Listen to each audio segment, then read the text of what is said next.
کہ قادیانیوں کو پاکستان کی پارلیمنٹ نے 1974 میں غیر مسلم اقلیت قرار دیا تھا.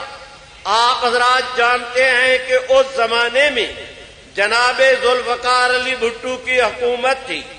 میرے بھائیوں، بھٹو صاحب کے بعد ضیاء صاحب آئے، ضیاء صاحب کے بعد جنیجو صاحب، جنیجو صاحب کے بعد پھر ضیاء صاحب، ضیاء صاحب کے بعد پھر محترمہ، محترمہ کے بعد محترم، پھر محترمہ، پھر محترم.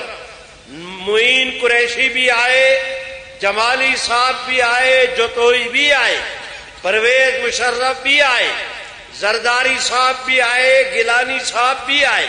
اس کے بعد میاں نواز شریف صاحب بھی آئے، اور میاں نواز شریف صاحب کے بعد خاقان عباسی بھی آئے. ابھی کچھ عرصہ پہلے ایک صاحب اور بھی آئے تھے.